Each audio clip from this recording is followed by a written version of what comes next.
금요일 설교 준비를 하는 가운데 실천신학대학원 교수님이 쓰신 칼럼을 읽게 됐습니다.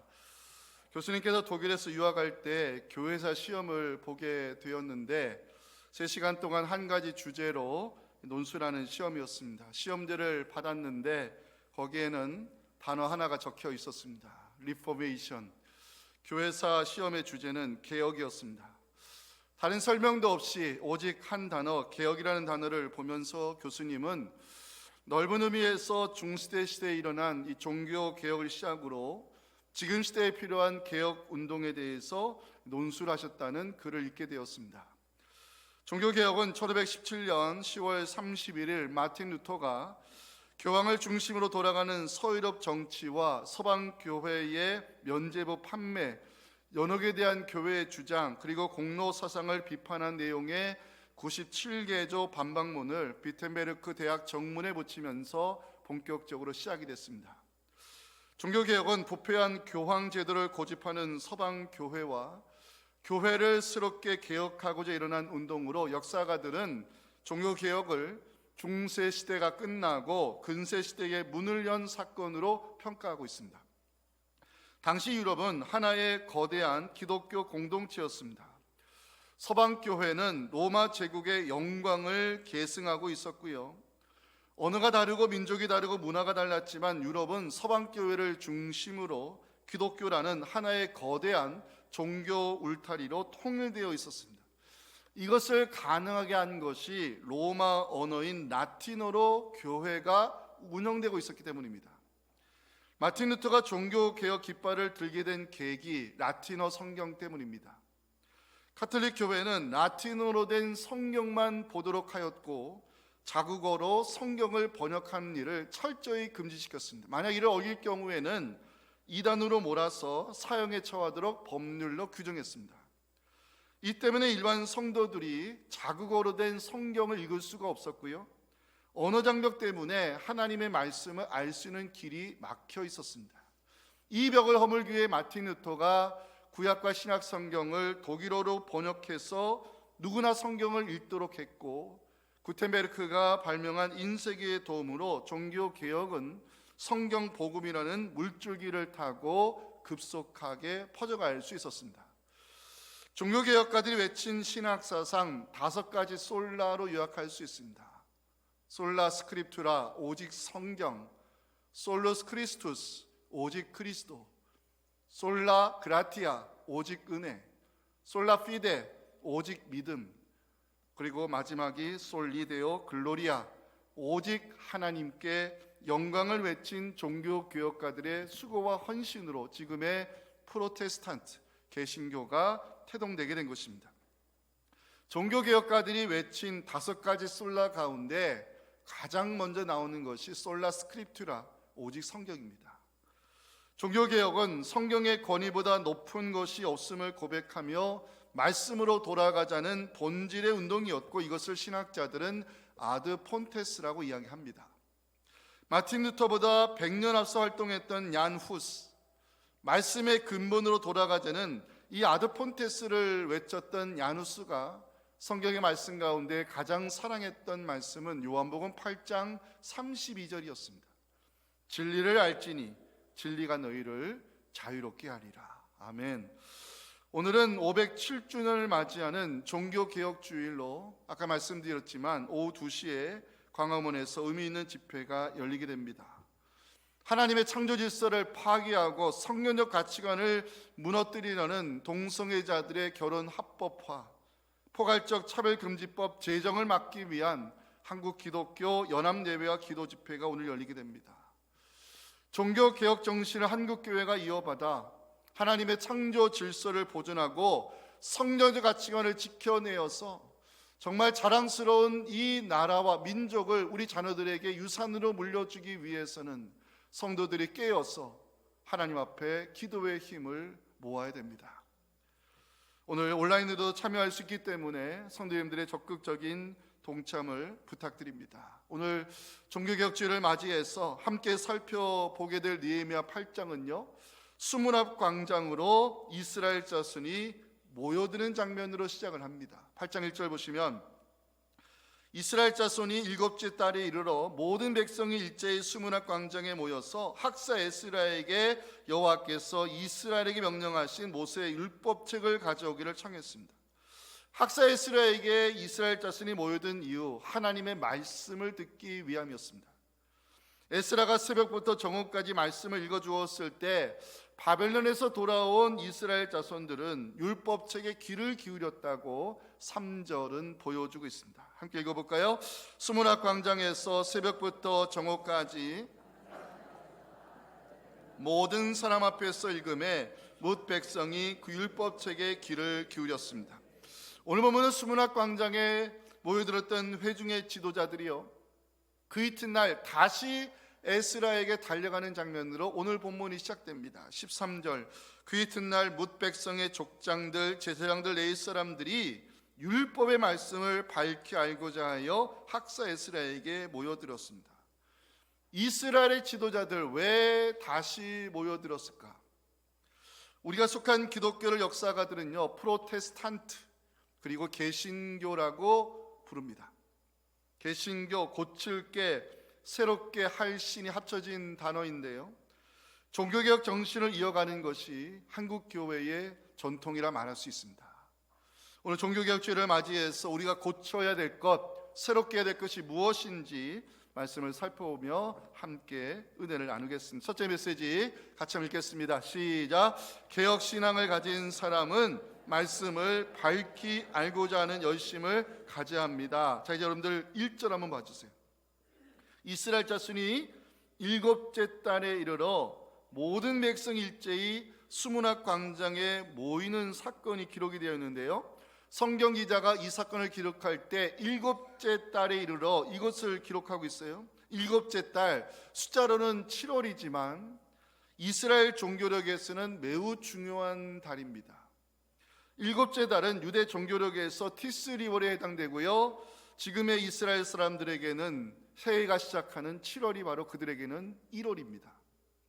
새해가 시작하는 1월에는 대속죄일이 10일에 있고 15일부터 일주일 동안 지키는 초막절이 있습니다. 중요한 것은 새해가 시작하는 1월 첫 하루가 됐을 때 이스라엘 자손들이 수문학 광장에 모여 학사 에스라에게 달려가고 있다는 것입니다. 에스라에게 모여드는 이유, 새해가 시작되는 첫날을 하나님의 말씀을 듣는 일로 시작하고 싶었기 때문입니다. 느헤미야 8장을 읽어보니까 백성이라는 단어가 무려 13번 나오는데 그 중에 9번이 모든 백성이라는 표현을 쓰고 있습니다. 모든 백성이 새해가 시작되는 첫날 하나님 말씀을 듣기 위해 수문학 광장으로 모여들었다는 것입니다. 성경학자들은 느헤미야 8장을 에스더 시대에 일어난 말씀을 통한 개혁 운동으로 평가하고 있습니다. 기억해야 될 것은 이 말씀을 통한 개혁 운동이 학사, 율법의 전문가라는 뜻인데요, 에스라의 주도로 일어난 운동이 아니라 백성이 주체가 되어 말씀을 듣기 위한 열심으로 개혁 운동이 시작이 됐다는 것입니다. 말씀을 듣기 위한 열심이 얼마나 대단했는가 3절 한번 보실까요? 수문학 광장에서 새벽부터 정오까지 적어도 6시간이겠죠. 그 모든 사람들이 서서 에스라가 읽어주는 율법책에 귀를 기울이며 말씀을 듣고 있습니다. 그 율법책에 귀를 기울였다. 그것도 6시간 서서 하나님의 말씀을 듣고 싶어하는 이스라엘 자손의 열심을 보여주는 장면입니다. 말씀을 사모하는 열심, 5절에서도 확인할 수 있는데요, 5절 한번 보실까요? 에스라가 모든 백성 위에 서서 그들 목전에 책을 펴니 책을 펼 때에 모든 백성이 일어섰습니다. 에스라가 율법책을 딱 펼쳤을 때 모든 백성이 일어났다는 것은 하나님의 말씀을 존중히 여기는 태도입니다. 에스라 시대에 일어난 말씀의 개혁 운동, 말씀을 듣기 위한 열심, 말씀을 사모하는 열심, 말씀을 존중히 여기는 신앙에서 이 개혁 운동이 일어났다고 성경 기자는 기록하고 있습니다. 자, 이제 여러분들 본문 13절 보십니다. 오늘 본문은 13절에서 그 이튿날이라는 단어로 시작을 합니다. 그 이튿날 뭇백성의 족장들, 제사장들, 레위 사람들이 율법의 말씀을 밝히 알고자 하여 학사 에스라를 다시 찾아갑니다. 이제 여러분들 기왕에 표시해 주세요. 말씀을 밝히 알고자 하여 밑줄 그으면 좋겠습니다. 수문학 광장의 모임이 끝이 났는데 그 이튿날이 되자마자 지도자에 해당되는 족장들, 제사장들, 레위 사람들이 또다시 에스라에게 모여듭니다. 그 이유는요, 말씀을 밝히 알고자 하는 열심 때문입니다. 밝히 알고자 한다, 히브리어로 이해하다는 뜻입니다. 하나님 말씀을 깊이 이해하고 싶어서, 하나님 말씀을 자세히 알고 싶은 열심이 지금 이 지도자급에 있는 사람들로 하여금 또다시 에스라에게 달려가게 만들었다는 것입니다. 족장들, 제사장들, 레위 사람들, 바벨론에서 돌아온 귀양민 공동체를 이끌어가는 지도자 위치에 있는 사람들입니다. 이들이 에스라에게 또다시 모여들었다는 것은 공동체를 말씀 위에 바로 세우고 싶어하는 열심 때문입니다. 말씀을 밝히 알고 싶어하는 열심, 14절에서도 볼 수 있는 거 한번 보실까요? 율법에 기록된 바를 본즉, 율법에 기록된 말씀을 보았다는 의미인데 여기에 히브리어 마차란 단어가 들어가 있습니다. 마차는 우연히 발견한 것을 보다는 뜻이 아니라 집요하게 살펴서 무엇인가를 찾아내다는 뜻입니다. 공동체를 이끌어온 지도자들이 하나님 말씀이 기록된 율법책을 집요하게 파고 들어갔다는 것입니다. 종교개혁가들을 이야기할 때 두 사람의 이름 정도는 기억하면 좋겠어요.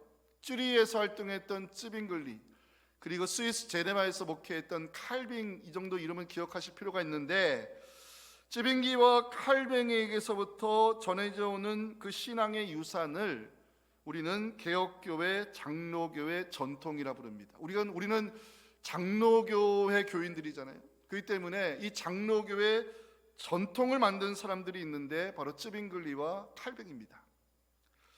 개혁교회, 장로교회 전통과 신학을 이야기할 때 신학자들은 가장 먼저 쯔리히의 쯔빙글리를 이야기를 하는데, 칼빙보다 25년 먼저 태어난 이 사람, 스위스에서 종교역을 이끌었던 목회자입니다. 쯔빙글리가 쯔리히에서 목회할 때 마태복음을 시작으로 강해 설교를 했습니다. 성경 한 권을 택해가지고 그 책에 기록된 구절을 처음부터 끝까지 해석하는 강해 설교를 쯔빙글리가 고집한 이유가 있습니다. 설교자의 입맛에 따라 본문을 택하지 않기 위함이요, 청중이 원하는 설교를 하지 않기 위함이며, 오직 성경에 기록된 하나님의 말씀을 한 구절도 빠짐없이 전하고 싶어 했던 설교자의 열심 때문이었습니다. 느헤미야 8장에서 우리가 배워야 될 영적 교훈이 있습니다. 개혁교회 정신을 이어가는 우리는 하나님의 말씀을 밝히 알고자 하는 열심을 가져야 한다는 것입니다. 마틴 루터보다 100년 앞서 종교개혁 운동을 시작한 사람이 체코의 야누스, 여러분 체코 가시면 반드시 가는 게 프라하 광장이잖아요. 그 프라하 광장에 가시면 서 있는 동상 야누스입니다. 이 마틴 루터보다 100년 앞서 종교개혁 깃발을 들었던 사람인데, 이 야누스가 가장 좋아하는 말씀이 제가 아까 요한복음 8장 32절이라 언급했잖아요. 그런데 알 것은 진리를 알지니, 이게 먼저 나옵니다. 진리를 알아야 한다는 것입니다. 성경에 기록된 진리의 말씀, 성령의 영감으로 기록된 성경의 말씀을 알아가는 것이 개혁교회 정신이고 우리가 이어가야 될 거룩한 열심입니다. 자, 여러분들 13절 봐주세요. 말씀을 밝히 알고자 하여 에스라에게 모여드는 이스라엘 지도자들, 그 말씀을 알고자 하는 열심 때문에 그 시대에 개혁운동이 일어났고요, 이스라엘 공동체가 말씀 위에 세워질 수 있었습니다. 사랑하는 성도 여러분, 말씀을 밝히 알고자 하는 열심을 가지시기 바랍니다. 믿음은 말씀을 먹고 자란다 그랬습니다. 그래서 말씀이 담겨 있지 않은 믿음은 껍데기라 말할 수밖에 없습니다. 종교개혁은 말씀으로 돌아가자는 본질의 운동입니다. 말씀보다 중요한 것이 없다 선포하며 종교개혁가들 솔라 스크립투라 오직 성경을 외쳤고, 이 성경의 권위 위에 있는 것을 다 끌어내렸습니다. 대표적인 게 성상 파괴입니다. 지금 우리의 열심을 점검하기 원합니다. 지금 우리의 열심은 무엇을 위한 열심입니까? 남에게 인정받기 위한 열심입니까? 아니면 자신의 만족을 위한 열심입니까? 아니면 전부터 해왔던 습관적 열심만 남아있습니까? 개혁신앙, 리포메이션, 말씀으로 끊임없이 자신의 믿음을 개혁하는 것을 말합니다. 이를 위해 우리가 가져야 될 열심이 있는데 말씀을 알고자 하는 열심입니다. 말씀으로 묵은 밭을 갈아엎지 아니하면 우리의 신앙은 새로워질 수 없습니다. 종교개혁가들이 말씀으로 돌아가 교회를 새롭게 했다면 구약시대에 하나님을 아는 지식을 가져야 한다고 외친 개혁가가 있습니다. 제가 좋아하는 호세아 선지자입니다. 호세아는 영적으로 타락해가는 이스라엘 사람을 향해서 여호와의 말씀을 들으라, 하나님을 아는 지식을 가지라 외쳤습니다. 호세아 4장 1절 6절을 함께 읽어보겠습니다. 시작. 이스라엘 자손들아, 여호와의 말씀을 들으라. 여호와께서 이 땅 주민과 논쟁하시나니 이 땅에는 진실도 없고 인의도 없고 하나님을 아는 지식도 없고 내 백성이 지식이 없으므로 망하는도다. 네가 지식을 버렸으니 나도 너를 버려 내 제사장이 되지 못하게 할 것이요 네가 내 하나님의 율법을 잊었으니 나도 내 자녀들을 잊어버리리라. 아멘.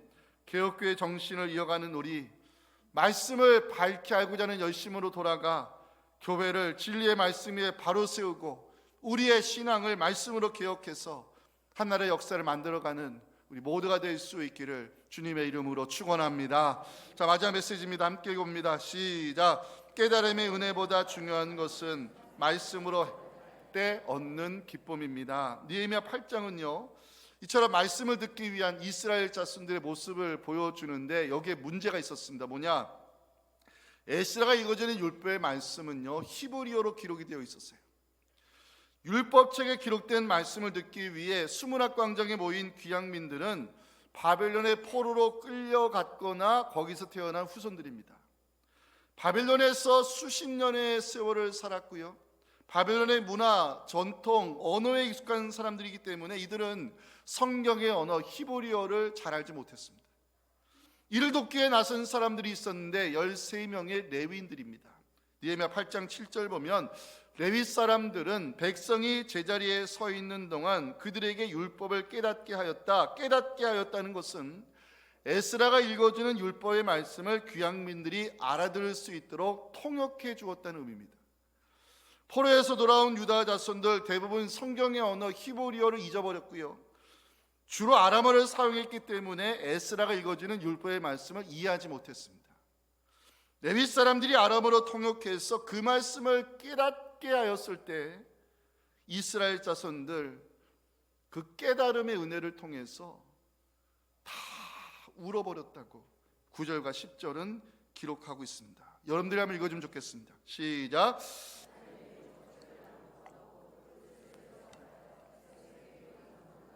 다 깨닫게 하니 백성이 율법의 말씀을 듣고 다 우는지라 하며. 왜 울었을까요? 왜 울었을까요?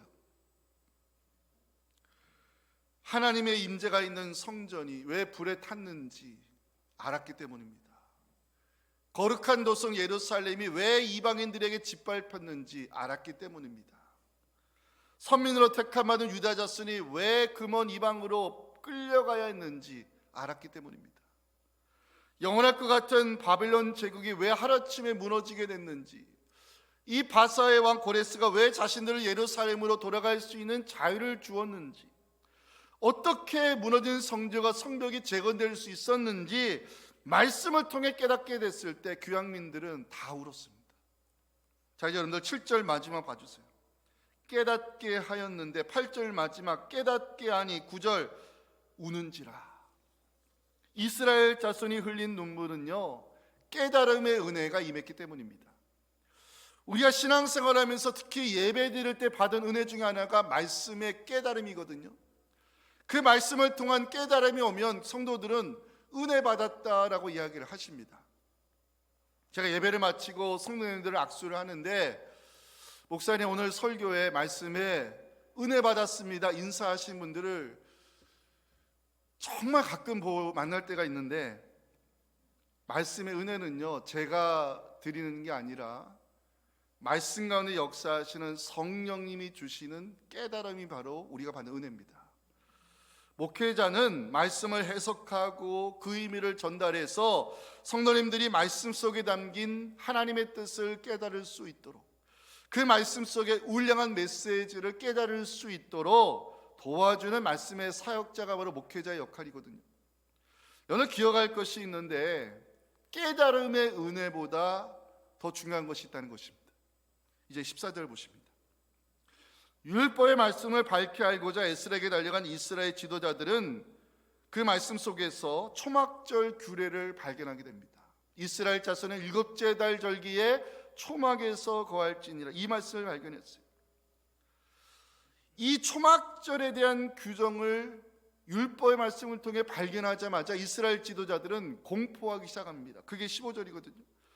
모든 성읍과 예루살렘에 공포하여 이르기를 너희는 산에 가서 감람나무 가지, 들감나무 가지, 화석류 나무 가지, 종류나무 가지, 기타 무성한 나무를 가지다가 기록한 바를 따라 하나님 말씀대로 초막을 지으라 공포했습니다. 자, 초막절 잠시 살펴보겠습니다. 이스라엘 백성이 출애굽한 이후에 40년 동안 광야에서 장막을 치고 살았다는 것을 기념하는 절기가 초막절인데 7월 15일부터 일주일 동안 지키도록 율법이 규정하고 있습니다. 레위기 23장 너는 이래 동안 초막에 거주하되 이스라엘에서 난 자는 다 초막에 거주할지니 이는 내가 이스라엘 자손을 애굽 땅에서 인도하여 내던 때에 초막에 거주하게 한 줄을 너희 대대로 알게 함이니라. 나는 여호와의 하나님 여호와이니라. 아멘. 초막절의 의미, 이스라엘 백성이 광야에서 생활할 때 하나님께서 그들을 아침에는 만나로 저녁에는 메추라기로 먹여줬다는 사실, 목이 마르면 반석에서 물을 내주시고 구름 기둥과 불 기둥으로 인도했다는 사실, 광야에서 보살펴 주신 하나님의 은혜 때문에 이스라엘 공동체가 약속하신 가나안 땅에 이르게 되었다는 사실을 기억하고 기념하기 위해 이 광야 생활을 상징하는 이 장막을 만들어서 그 안에 들어가 일주일 동안 광야의 여정기 민수기를 읽는 시간이 바로 초막절입니다. 지금도 유대인들 지키고 있거든요. 근데 재밌는 거 하나 말씀드릴게요. 15절 감람나무 가지, 종려나무 가지, 무성한 가지를 가져다가 초막을 지으라는 말씀이 있죠. 근데 이들 모두 다 푸른 잎사귀를 가진 나무들입니다. 푸른 잎사귀를 가진 나무들로 초막을 만들라. 지금은 광야 생활을 하고 있지만 하나님의 보살피심과 인도하심 속에 우리는 풍요로운 약속의 땅에 이르게 될 것이라는 초막절의 메시지가 이 푸른 잎사귀 속에 담겨 있다 해석할 수 있습니다.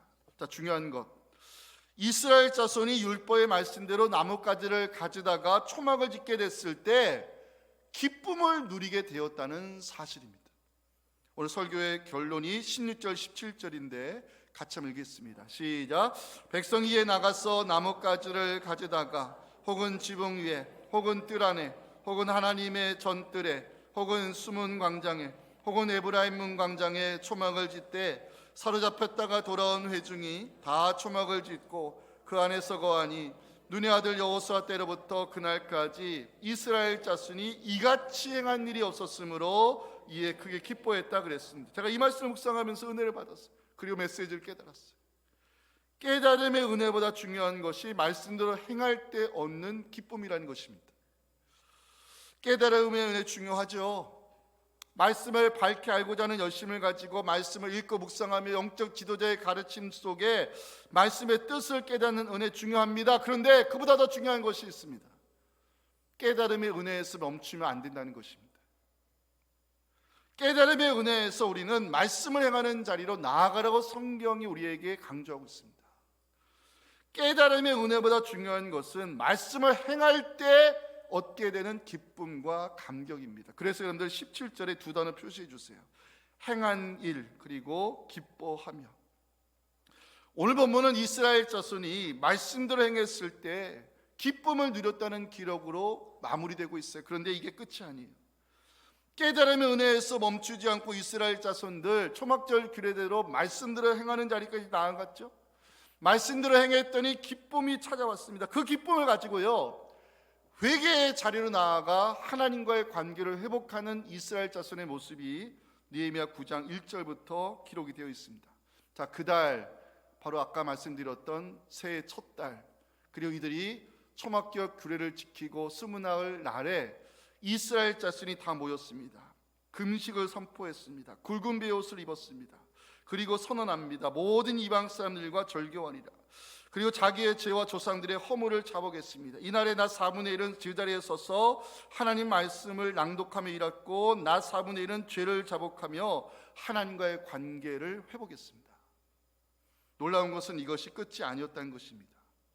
깨달음의 은혜는 말씀대로 행하는 기쁨이 되었고요, 말씀의 근거에서 자복하고 회개했을 때 하나님과의 관계가 회복됐을 뿐만 아니라 이제는 우리가 하나님의 백성답게 살아야 되지 않느냐, 하나님과 언약을 갱신하는 자리까지 나아갔다고 느헤미야 9장 38절은 증거하고 있습니다. 함께 읽겠습니다. 우리가 이 모든 일로 말미암아 이제 견고한 언약을 세워 기록하고 우리의 방백들과 레위 사람들과 제사장들이 다 임봉하나이다 하였느니라. 아멘. 사랑하는 성도 여러분, 말씀을 행할 때 기쁨이 있고 말씀대로 우리가 움직일 때 성령이 주시는 감동이 있음을 꼭 기억해 주시고, 깨달음의 은혜에서 멈추지 마시고 말씀을 행하는 자 되어서 삶에서 말씀의 능력을 경험하는 우리 모두가 될 수 있기를 주님의 이름으로 축원합니다.